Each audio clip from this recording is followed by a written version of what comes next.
2029 ലോക്സഭാ തെരഞ്ഞെടുപ്പിൽ കോൺഗ്രസിന് കളം പിടിക്കാനുള്ള ഏറ്റവും വലിയ ആയുധം അയോധ്യ തന്നെയായി മാറുന്നു. അങ്ങനെ ഒരു ആയുധം കൈവന്നുവെങ്കിലും എവിടെയും കോൺഗ്രസിനെ കാണാനില്ല എന്നുള്ള വലിയൊരു പരാതിയും ഉണ്ടായിരുന്നു. എന്നാൽ ഇപ്പോഴിത് തക്ക സമയത്ത് തന്നെ കോൺഗ്രസ് കളം നിറയുകയാണ്. BJPയുടെയും സംഘപരിവാറിൻ്റെയും അടിത്തറ ഇളക്കാൻ കഴിയുന്നതാണ് അയോധ്യയിലെ കൊള്ളയെന്ന് എല്ലാവർക്കും മനസ്സിലായി തുടങ്ങി. അയോധ്യ രാമക്ഷേത്ര നിർമ്മാണ ഫണ്ടിലെ തിരിമറിയുമായി ബന്ധപ്പെട്ട് RSSനെതിരെ ആഞ്ഞടിക്കാൻ തുടങ്ങിയിരിക്കുന്നു കോൺഗ്രസ് നേതൃത്വം. ഫണ്ട് തിരിമറിയിൽ RSS നൽകിയ വിശദീകരണം ലജ്ജാകരമാണെന്നാണ് കോൺഗ്രസ് നേതൃത്വം പറഞ്ഞു തുടങ്ങിയിരിക്കുന്നത്. സംഭവത്തിൽ സുപ്രീം കോടതിയുടെ മേൽനോട്ടത്തിൽ അന്വേഷണം വേണമെന്നും ശ്രീരാമ ജന്മഭൂമി തീർത്ഥ ട്രസ്റ്റ് അടിയന്തരമായി പിരിച്ചുവിടണമെന്നും കോൺഗ്രസ് അഭിപ്രായപ്പെടുമ്പോൾ അത് നേരെ ചെന്ന് വീഴുന്നത് RSSൻ്റെ കോർട്ടിൽ തന്നെയാണ്. സംഭാവന കൊള്ള നടത്തിയത് RSS ശൃംഖലയുടെ ഭാഗമായി നിൽക്കുന്നവരാണെന്നും ഇതൊരു തട്ടിപ്പ് സംഘമാണെന്നും കോൺഗ്രസ് വ്യക്തമാക്കുമ്പോൾ വലിയൊരു ഹൈന്ദവ സമൂഹം അത് വിശ്വസിച്ചു തുടങ്ങിയിരിക്കുന്നു. RSS ആട്ടിൻ തോലണിഞ്ഞ ചെന്നായാണെന്നാണ് കോൺഗ്രസ് ആദ്യം തന്നെ പറഞ്ഞിരിക്കുന്നത്. കാരണം രാമക്ഷേത്ര കൊള്ള സംബന്ധിച്ച് RSS ജനറൽ സെക്രട്ടറി ദത്താത്രേയ ഹൊസബള നടത്തിയൊരു പ്രതികരണം അത് RSSൻ്റെ മുഖം രക്ഷിക്കാനുള്ളൊരു തന്ത്രം മാത്രമായിരുന്നു. പക്ഷേ അത് പാളുകയാണ്.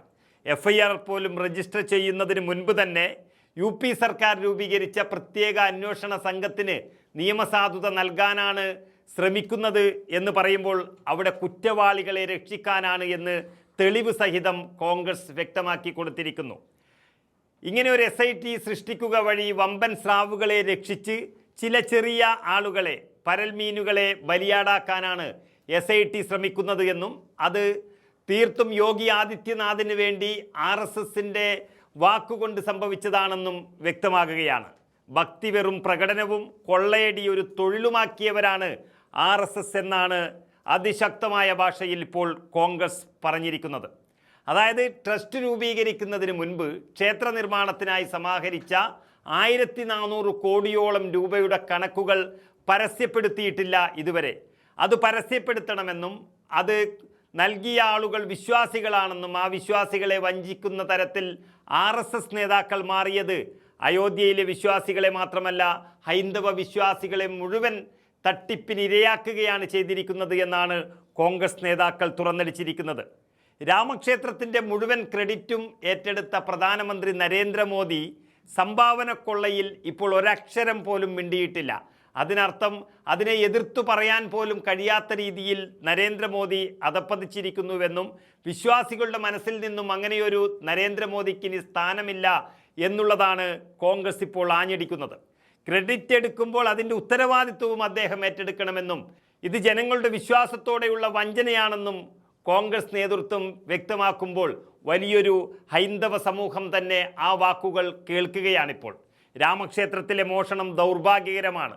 ഇത് മുഴുവൻ സമൂഹത്തിൻ്റെയും രാമഭക്തരുടെയും വിശ്വാസത്തെ വ്രണപ്പെടുത്തി കഴിഞ്ഞു. ഇതിൻ്റെ ഉത്തരവാദികൾ RSS ആണ്.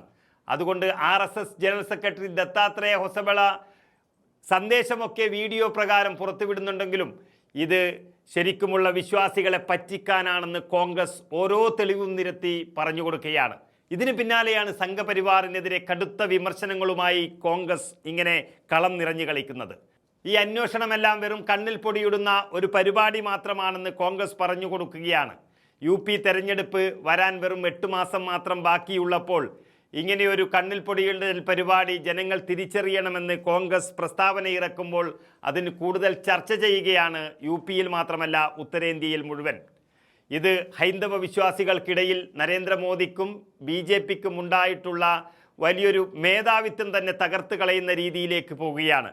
കാരണം നരേന്ദ്രമോദിയുടെ വിശ്വസ്തൻ ചമ്പത് റായി അദ്ദേഹത്തിൻ്റെ ഡ്രൈവറും അടക്കമുള്ളവർ ഈ വലിയ കൊള്ളയിൽ പങ്കാളികളായിട്ടുണ്ട് എന്നുള്ള വാർത്തകൾ പുറത്തു വരുമ്പോൾ അദ്ദേഹത്തെ രക്ഷിക്കാനുള്ള തത്രപ്പാടിലാണ് മോദിയും യോഗിയും ഒക്കെ ഉള്ളത് എന്ന് കോൺഗ്രസിൻ്റെ പ്രസ്താവനകളും അതിന് പിറകെ വരുമ്പോൾ അതെല്ലാം വിശ്വസിക്കാതിരിക്കാൻ കഴിയില്ല ഹൈന്ദവ സമൂഹത്തിന്. യോഗി ആദിത്യനാഥിനെ സംബന്ധിച്ചിടത്തോളം ഇത് വലിയൊരു വെല്ലുവിളിയായി മാറിയിട്ടുണ്ട്. തെരഞ്ഞെടുപ്പിൽ അദ്ദേഹം മത്സരിക്കുമോ എന്നുള്ളത് തന്നെ സംശയത്തിലാണ് ഇപ്പോൾ. ഏതായാലും ഇത്രയും വലിയൊരു കൊള്ള നടന്ന സമയത്ത് കോൺഗ്രസിൻ്റെ ഇത്രയും വലിയൊരു ഇടപെടൽ കൂടി നടന്നിരിക്കുന്ന സാഹചര്യത്തിൽ ഇനി വരാനിരിക്കുന്ന തെരഞ്ഞെടുപ്പുകളിൽ ബി ജെ പിക്ക് അത് വലിയ തിരിച്ചടി തന്നെയാണ്. ഈ വിഷയം ഒരു കാലഘട്ടത്ത് ബി ജെ പിയെ രക്ഷിക്കാൻ വേണ്ടിയാണ് അയോധ്യ തെരഞ്ഞെടുത്തത് എങ്കിൽ ഇനിയുള്ള അയോധ്യ വിഷയം ബി ജെ പിയുടെ തകർച്ചയ്ക്ക് വേണ്ടിയാകും എന്നുള്ളത് കോൺഗ്രസിൻ്റെ ഈ പ്രകടനത്തിൽ നിന്നും കൂടുതൽ വ്യക്തമാകുകയാണ്.